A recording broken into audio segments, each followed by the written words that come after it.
à celle que l'on surnomme la gazelle, et qui a permis à la France de goûter aux joies de nombreuses victoires, de par son talent, son travail, sa fierté. Marie-Josée, je sais qu'ils disent des atrocités sur toi, le monde et les médias peuvent toujours causer, car tu sais combien la France te doit. Marie-Josée, je sais qu'ils disent des atrocités sur toi, le monde et les médias peuvent toujours causer, car je sais combien la France te doit. Française, il y a de cela à peine 4 ans, antillaises aujourd'hui refusant de courir un 400. Ils sont vexés, les masques tombent et laissent des visages méchants. Mais qui sont ces gens qui te mettent en soi-disant et qui t'entendent? Marie-Josée, je sais qu'ils disent des atrocités sur toi, le monde et les médias peuvent toujours causer, car je sais combien la France te doit. Marie-Josée, je sais qu'ils disent des atrocités sur toi, le monde et les médias peuvent toujours causer, car je sais combien la France te doit. Sèche tes larmes, Marie-Josée, car cette bataille de la guerre n'est qu'un détail. Corps et âme, Marie-Josée chantait la Marseillaise lorsque tu brandissais ta médaille.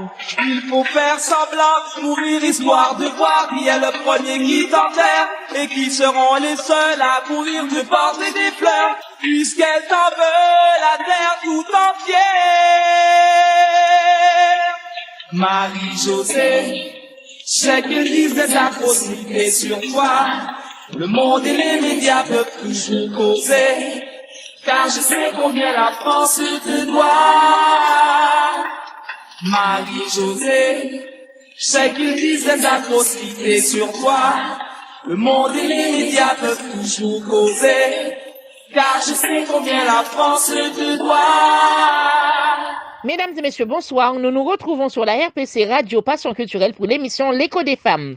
Cette émission se donne pour objectif de valoriser les œuvres et actions de la gente féminine en France et à travers le monde. Longtemps ostracisées, les femmes ont à travers le temps montré leur capacité d'organisation et de créativité à finir par façonner et transformer le monde. Cette tribune est faite pour elles, toutes les femmes battantes et entreprenantes. Vous êtes femme d'affaires, politicienne, actrice, sportive dans les médias. Nous vous ouvrons nos micros. Une petite pause et on revient tout de suite dans votre émission du jour.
De retour dans l'émission L'écho des femmes sur la RPC Radio Passion Culturelle. Pour cette entrée, nous avons décidé de présenter une panoplie de femmes dans le cadre de la deuxième édition du projet Hommage aux 50 femmes haïtiennes modèles et inspirantes, l'initiative des femmes haïtiennes. Ainsi, dans une série d'émissions, vous ferez la connaissance avec des femmes haïtiennes qui sont des références pour cette communauté. En ce jour, nous allons vous parler de plusieurs d'entre elles. On va déjà démarrer par Madame Yannick Lyons. Madame Yannick Lyons, elle est écrivaine, professeure d'université, membre fondatrice de l'Association des écrivains haïtiens, membre du conseil d'administration, Conseil international d'études francophones. Notre deuxième femme, c'est Madame Claudette Antoine Welech, éducatrice, avocate, femme d'État, ancienne première ministre et ancienne ministre des Affaires étrangères. Troisième femme, Michelle Vladi Boiron, experte en sciences, technologies, ingénierie et mathématiques, citoyenne engagée. Et aussi, nous avons le plaisir d'accueillir pour vous notre invitée de ce soir, Madame Sandra Saint-Vry, femme entrepreneur, PDG de Café Lacaille. Bonsoir Sandra Saint-Vry, bienvenue dans l'émission L'écho des femmes. Bonsoir, bonsoir Lydia, bonsoir toute l'équipe, très chers auditeurs, très chères auditrices. Voilà, on refait le comeback, donc je suis là.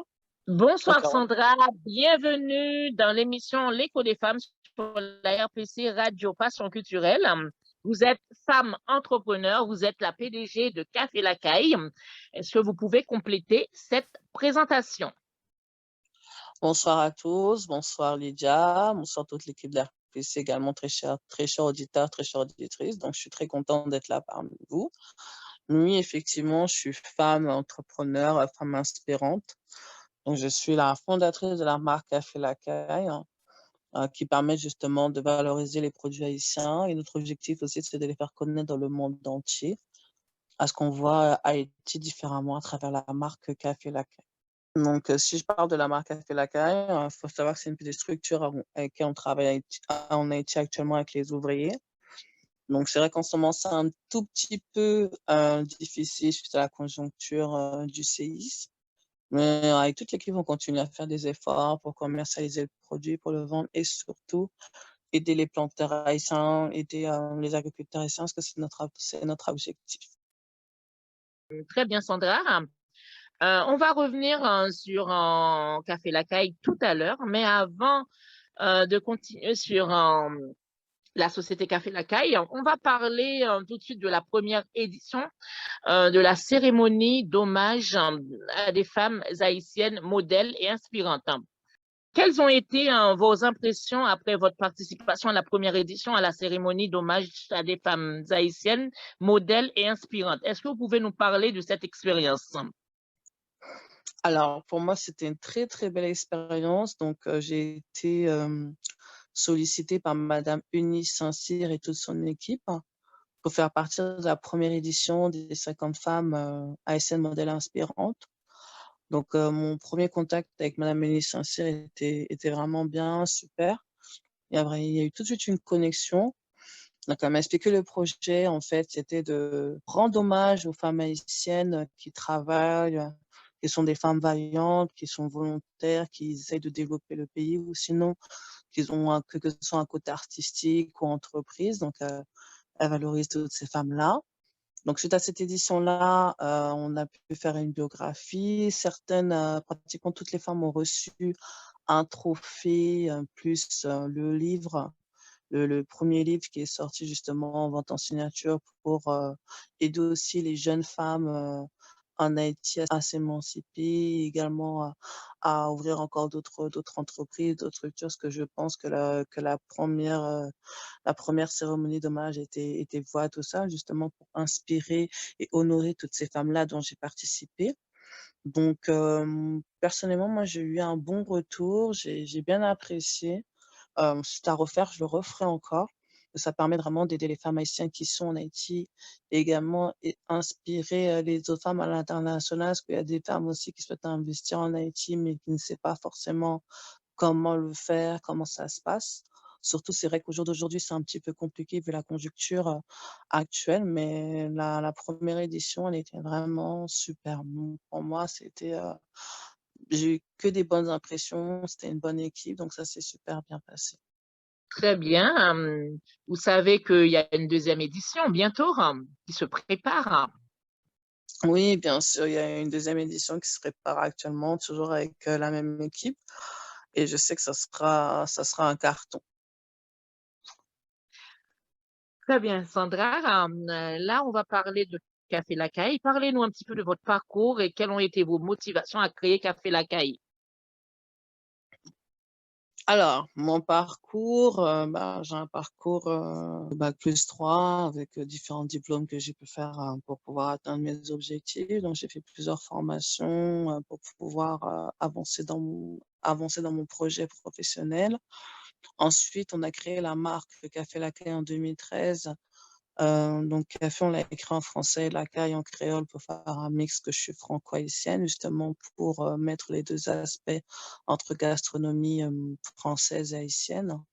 Et le but, c'était de vraiment, faire connaître le café, d'Haïti dans le monde entier, parce qu'on travaille aussi actuellement au Congo, on travaille aussi, au Bénin, on travaille aussi en France. Donc le but, c'est de valoriser et promouvoir les produits de terroir haïtien dans le monde entier, donc faire connaître le café, autrement. C'est ce que nous, on propose.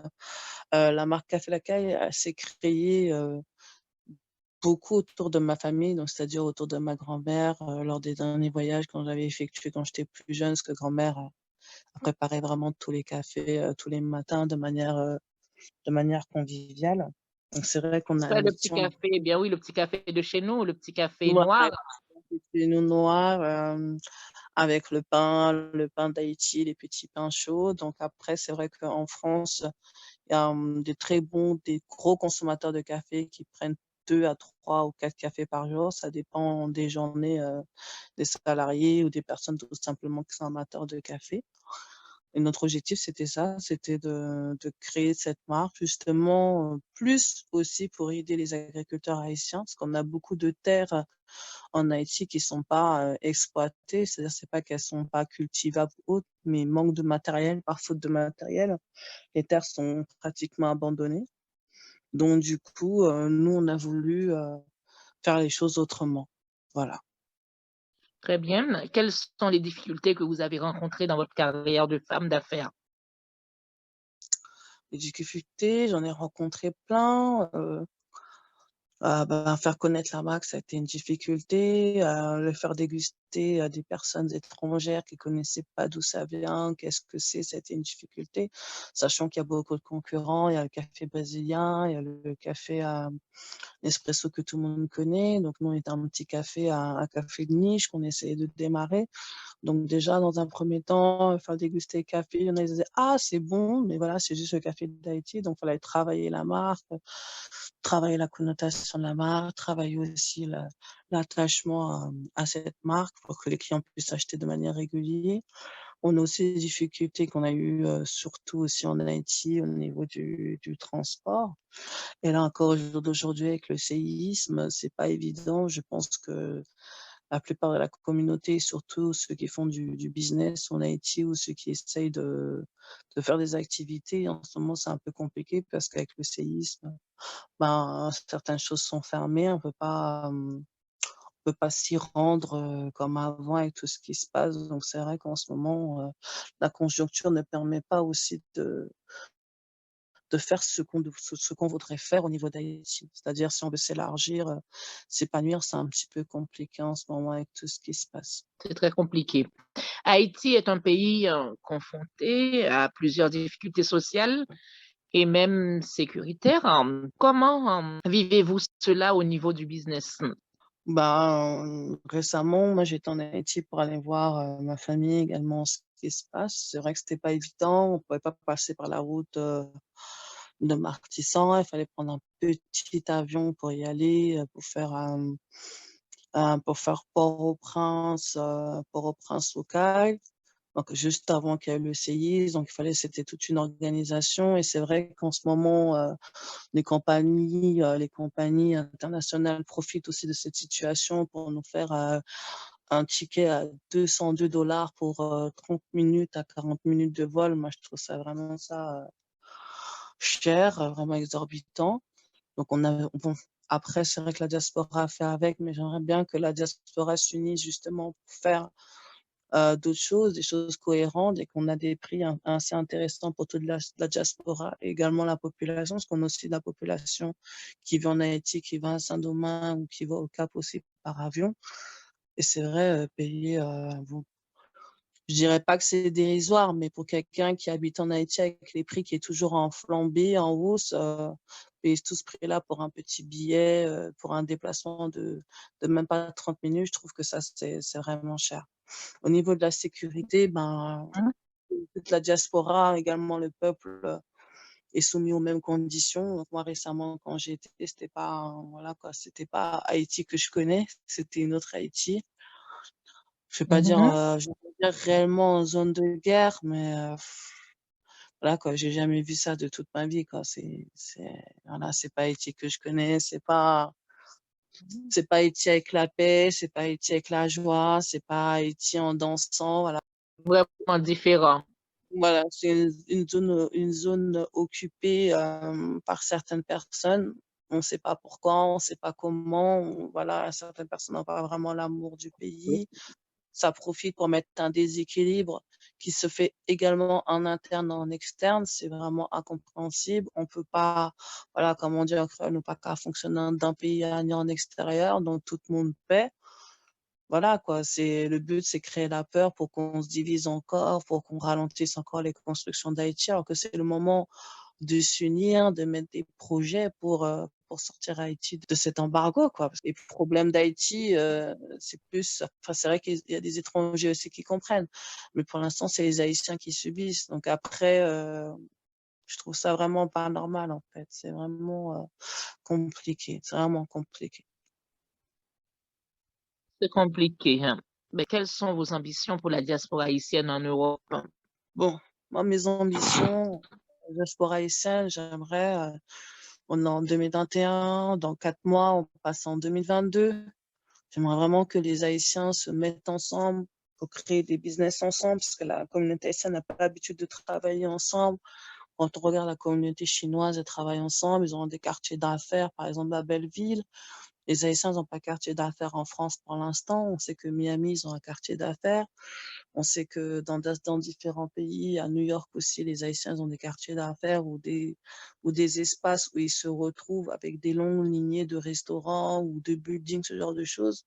Ouais, dans certains pays, c'est pas le cas. Donc, je pense qu'aujourd'hui, il faudrait qu'on fasse abstraction de nous-mêmes, qu'on s'oublie un petit peu, qu'on soit moins, comment dire, soit moins dans la peur, moins dans la division et moins dans l'ego et qu'on s'unisse vraiment pour développer Haïti parce que l'économie d'un pays se fait par son peuple et reconstruire un pays, ça va se faire aussi à travers les entreprises du peuple, ça se fera pas par rapport à l'extérieur. Peut-être soumettre des projets à 50 millions, à 10 milliards pour commencer à développer certains quartiers, des immeubles. Les Haïtiens sont très intelligents, il y en a beaucoup qui sont dans le bâtiment, sont dotés d'une intelligence comme tous les peuples. Après, ce serait bien de se rencontrer, avec les matières premières qu'on a, c'est-à-dire les main-d'œuvre qu'on a, ceux qui savent construire, ceux qui sont dans le marché de la construction, la rénovation, mais des choses pour s'implanter dans le pays. C'est vrai qu'en ce moment, on nous dit beaucoup qu'il y a beaucoup d'opposition à l'intérieur du pays.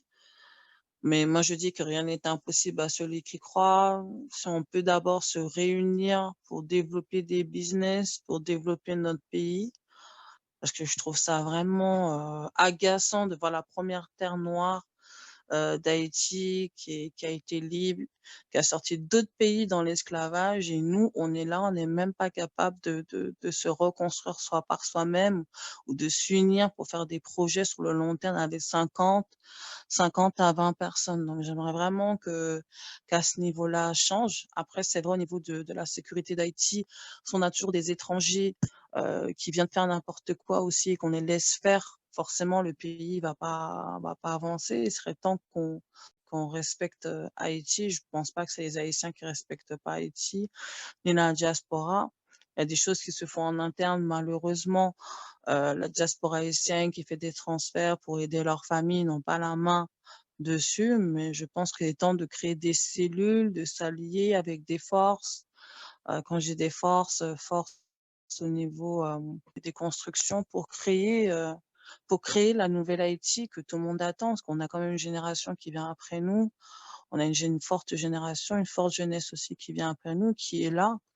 Donc, je pense qu'il est temps de s'allier, de s'unir pour construire une nouvelle Haïti. Donc, moi, ça serait mon message. Je pense que nous sommes tous importants. On n'a pas un plus que l'autre. Chaque personne a sa pierre à apporter au niveau d'Haïti. Après, c'est une question aussi de priorité. C'est une question aussi de consécration. C'est une question aussi de volonté. C'est une question de moyens. Même si on a une communauté peut-être internationale ou une communauté externe qui est pas prête à ce qu'on se développe, pourquoi pas nous, faisons une cagnotte de 1 € pour Haïti, 5 € pour Haïti, développons les secteurs, développons Cap-Haïtien, développons le Sud qui a été fortement touché au CAI, développons Port-au-Prince, faire un jumelage avec les mairies, pourquoi pas, pour que les Haïtiens de France, les Haïtiens de New York, les Haïtiens de Mexique, de Brésil s'unissent justement pour faire un jumelage, pour développer les pays, développer l'Europe. On rentre quand même en 2022. Tout ne peut pas se faire à travers un président. Je pense que le peuple a toujours le dernier mot, parce que c'est lui qui subit, c'est lui qui est dans la crise, c'est eux qui vivent dans la rue, c'est eux qui mangent pas, c'est eux qui subissent les inflations des prix, malgré que Haïti a des terres, hein, voilà, Haïti a des terres cultivables pour planter du pois, de l'haricot, de l'igname. Aussi, dire au peuple haïtien de retourner aussi à l'agriculture. Récemment, ils ont subi un Covid. Donc, tout le monde a subi le Covid dans le monde entier. Et la question, c'est se dire, si un jour Haïti est encore bloqué et qu'il n'y a pas, comment dire, sa possibilité de donner la nourriture, il faudrait que les Haïtiens se rappellent qu'ils ont des terres et qu'ils doivent commencer à planter les tomates, commencer à planter des bananes, commencer à s'unir pour augmenter les plantations dans l'agriculture. Il y a de la place pour tout le monde. Pour moi, il y a de la place pour tout le monde. C'est une terre vierge. Je continue à le dire et je le répète. C'est une terre vierge, donc si les Haïtiens, ils en profitent pas maintenant des choses naturelles que Dieu a données, malheureusement, ça sera encore une fois compliqué pour nous. On va encore nous imposer d'acheter des produits à l'extérieur, or que nous pouvons planter, nous pouvons vendre aussi nos produits au Chili, New York, Canada, dans le monde entier. Il y a une jeunesse qui est là, une main-d'œuvre aussi qui se gaspille, qui va encore dans les pays étrangers, qui vont peut-être rester encore 10 ou 15 ans sans papier. Je pense que tout ça aussi, ça doit changer. Voilà, après, mon message à moi, c'est l'union fait la force. Essayons vraiment de Donc, s'unir pour avancer. bien, l'union fait la force, c'est ça. L'union, l'union fait la force. En tout cas, Sandra, je vais demander le dernier mot. Peut-être une petite citation à l'endroit de nos auditeurs et du peuple haïtien. Moi, ce que je dirais, c'est qu'il est temps d'ouvrir ses yeux pour prendre la bonne direction, quoi. Il est temps de porter son flambeau, quoi. Il est temps de porter son flambeau en-delà des petites dessalines, des petites boyées, comme ils disent, des petites Toussaint l'ouverture. Il est temps qu'eux-mêmes en interne s'unissent pour porter le flambeau. Voilà, les ancêtres sont morts, mais eux, ils sont pas morts. Donc, il est temps de se réveiller et de porter son flambeau. En tout cas, merci beaucoup. Message d'espoir. Merci d'avoir accepté notre invitation à l'émission L'Écho des femmes sur la RPC, Radio Passion Culturelle. À bientôt. L'émission L'Écho des femmes sur la RPC a pour but de mettre en lumière des femmes qui restent dans l'ombre, mettre en lumière des réalisations faites par des femmes, promouvoir la réussite et le progrès des femmes, promouvoir les femmes tout simplement, Accompagner les femmes dans leur quotidien de manière générale, beauté, mode, ciné, art et culture. Promouvoir l'entrepreneuriat au féminin ou la professionnalisation des femmes. Valoriser l'insertion des femmes à des corps de métier souvent ignorés par la société. Autre aspect au féminin. Une petite pause et on revient tout de suite dans votre émission du jour.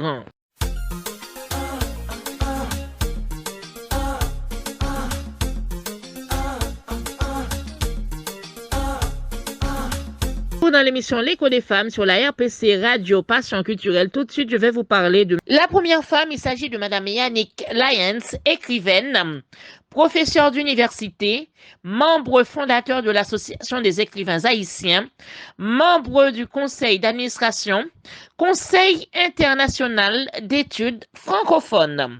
Yannick Lyons. Yannick Lyons, elle est née en Haïti après des études universitaires en France.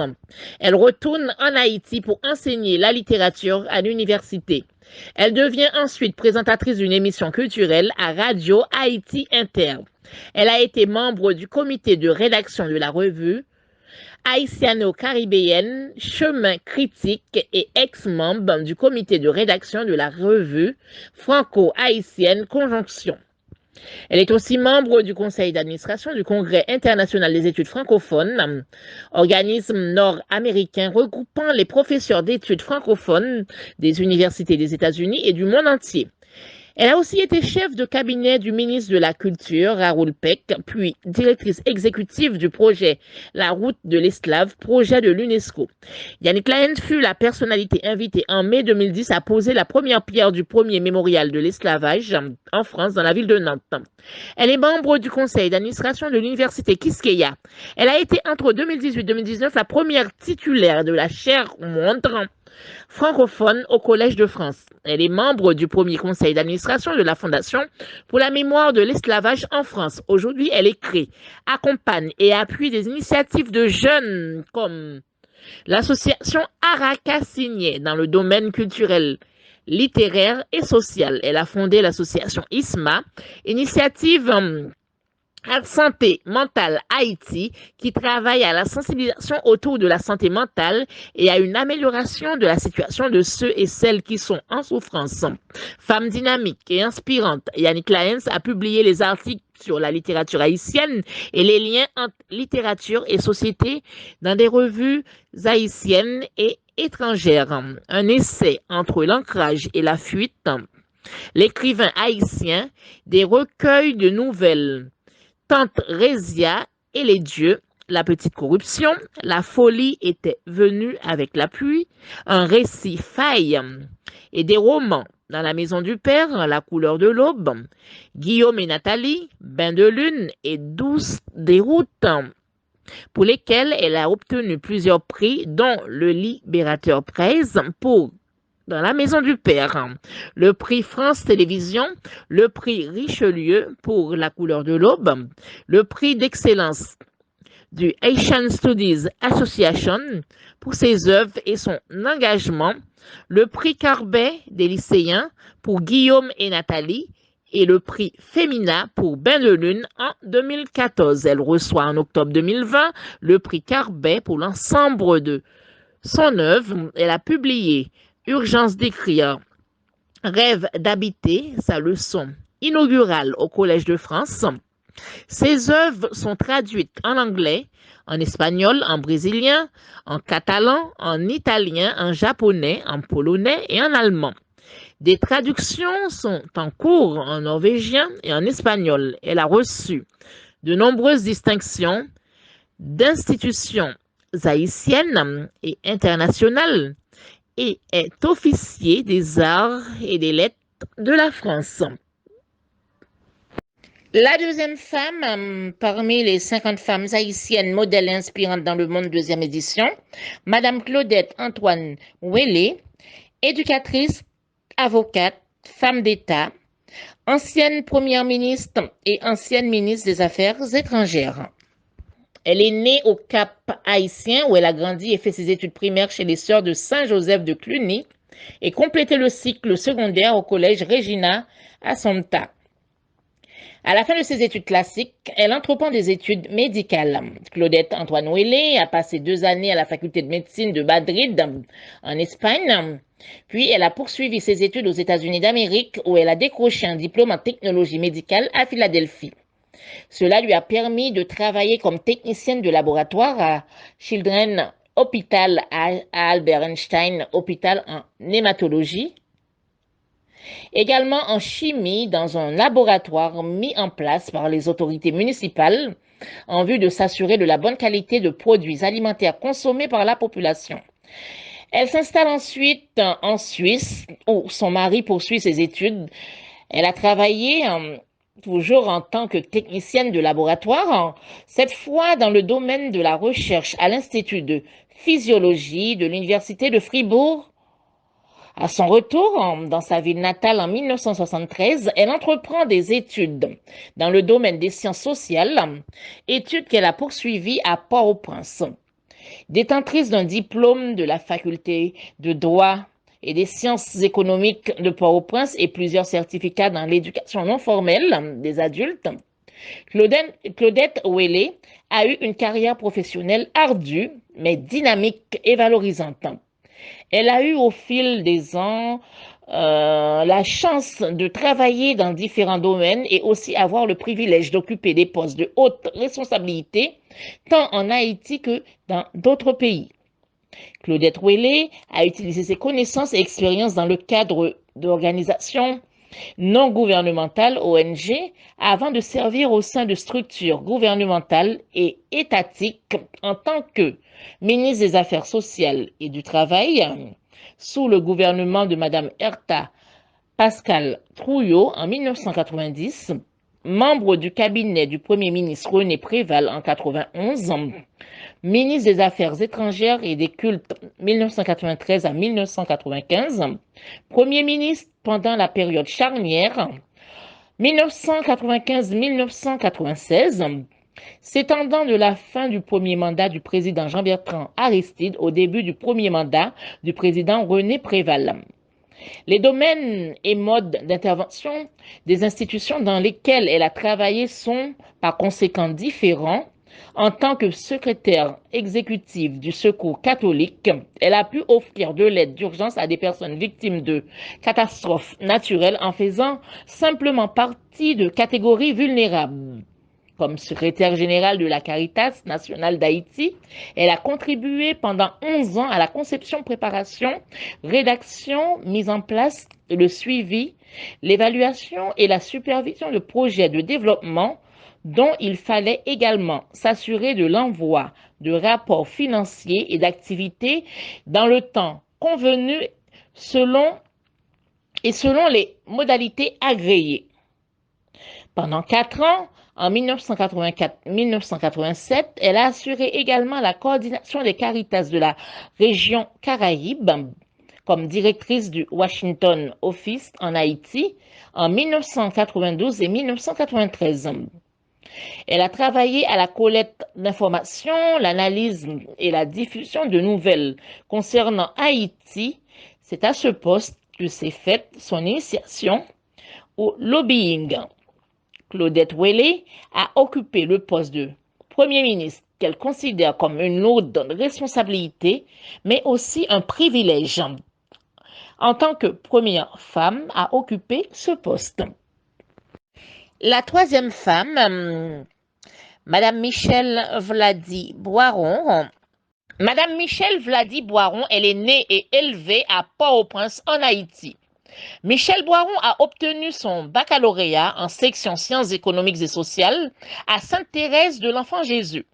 Quelques années plus tard, elle est diplômée en génie électrique avec une concentration en télécommunications, électronique et électrique au The City College of New York. Sa formation en STIM, sciences, technologies, ingénierie et mathématiques, et son engagement à améliorer l'accès à la technologie pour les femmes de la diaspora haïtienne et en Haïti l'avait amenée à devenir une cofondatrice et membre du conseil d'administration de l'IEEE Haïti de 2014 à 2016. Michel Boiron a continué sa carrière comme un ingénieur industriel et superviseur comme une compagnie classée Fortune 50 dans leur quartier général de technologie et leur plus grand data center à Meva, New Jersey, comme activité de bénévolat. Elle avait fait don de ses jours de vacances au groupe Eco Haïti en tant que responsable de sélection lors du premier ECFIRST Haïti, responsable de la piste technologie à Élan Haïti 2016 et a servi comme conseillère pour le projet Edumar et responsable de traduction à Élan Haïti 2018. Durant cette même époque, l'ingénieur Michel Boiron a été une pionnière du premier incubateur technologique du gouvernement haïtien, Alpha Haïti, devenu réalité avec son inauguration en 2018. Grâce à son engagement dans le secteur technologique, elle a reçu avec gratitude les honneurs Femmes en technologie en 2017, d'Haïti numérique 2030 et Jeune femme leader en 2018 de la Tribune nationale de la jeunesse haïtienne. Michel a vécu aux États-Unis d'Amérique en utilisant le statut d'étudiant F1 et le statut de protection temporaire TPS pour une durée totalisant 13 ans, étant restée citoyenne haïtienne, animée d'une fierté et remplie surtout d'un brin d'espoir, est entrée au pays pour assister le 18 novembre 2017 à la première cérémonie officielle des Forces armées d'Haïti au Cap-Haïtien. Elle a toujours cru que cette institution était le dernier rempart de la société qui pourrait aider à rétablir le devoir patriotique, la discipline et l'autonomie. Michel est retourné en Haïti de façon permanente et décisive en avril 2018 dans le but de rejoindre les forces armées d'Haïti, ce qui fut fait quelques mois après. Pour la première phase de sa formation militaire, Michel Boiron a été placé et reçu le prix du deuxième lauréat de sa promotion à l'école du CACIR de la SDENA du Mexique. Pour la deuxième phase, elle était à la base militaire Anacaona de Léogane des Forces armées d'Haïti. Commissionnée officiellement le 5 juillet 2019, elle est devenue lieutenant Michel Vladi Boiron, Forces armées d'Haïti. Avec son message, le lieutenant s'est approché au corps du génie où il a été affecté à l'administration. De cette façon, il a pu apprendre que la correspondance militaire et comment se calibrer de manière continue au zéro de la garde.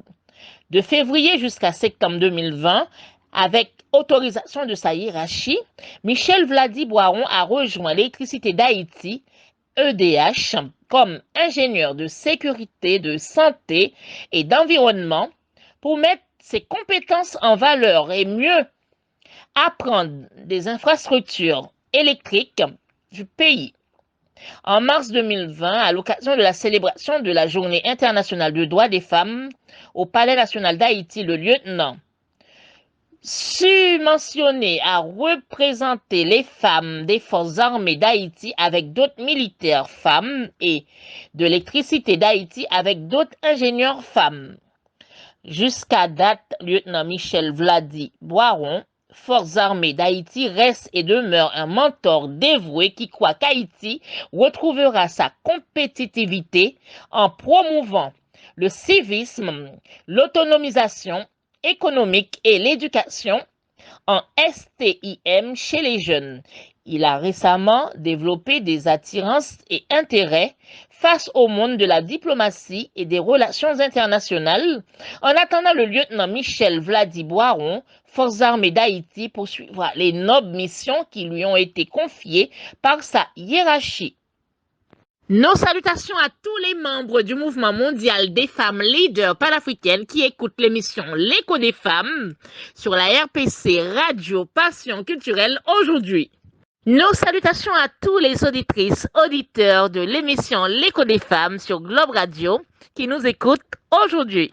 Un petit rappel, l'Écho des femmes est une émission qui a pour but de mettre en lumière certaines femmes qui restent dans l'ombre, mettre en lumière des réalisations faites par des femmes qui sont déjà en lumière, promouvoir la réussite et le progrès des femmes, promouvoir les femmes tout simplement, accompagner les femmes dans leur quotidien de manière générale, beauté, mode, ciné, art et culture, promouvoir l'entrepreneuriat au féminin ou la professionnalisation des femmes, valoriser l'insertion des femmes à des corps de métier souvent ignorés par la société, autre aspect au féminin. Autre petit rappel, chers auditeurs, auditrices, si vous voulez participer dans cette émission, l'Écho des femmes, ou pour passer dans une émission de la radio RPC, ou faire passer quelqu'un d'autre, vous pouvez rentrer en contact avec nous via ces coordonnées par mail, contact la RPC Plus.online par WhatsApp de la radio qui est le plus 33 si vous appelez de l'étranger. Sinon, vous composez le 07 81 28 31 76 ou par le site internet de la radio qui est le www.larpcplus.online ou par Facebook en tapant Radio Passion Culturelle ou passez nous voir directement dans notre studio qui se trouve au 141 avenue de Verdun à Issy les Moulineaux. C'est la fin de l'émission. Un remerciement spécial à tous nos super branchés, tous les auditeurs et auditrices de l'émission L'Écho des femmes pour cette rentrée. Remerciement aussi à notre invitée du jour, Madame Sandra Saint-Vry, fondatrice de Café Lacaille. Merci d'avoir accepté notre invitation. Remerciement à tous nos partenaires, le Mouvement mondial des femmes leaders panafricaines et Globe Radio. Merci à tous les auditeurs et auditrices de Globe Radio pour l'écoute. Remerciement à notre technicien. Alors, on se donne rendez-vous semaine prochaine, même heure, même antenne. N'oubliez surtout pas que l'Écho des femmes est là pour mettre toutes les femmes en lumière. À la semaine prochaine avec Lydia Antoine, alias Lids.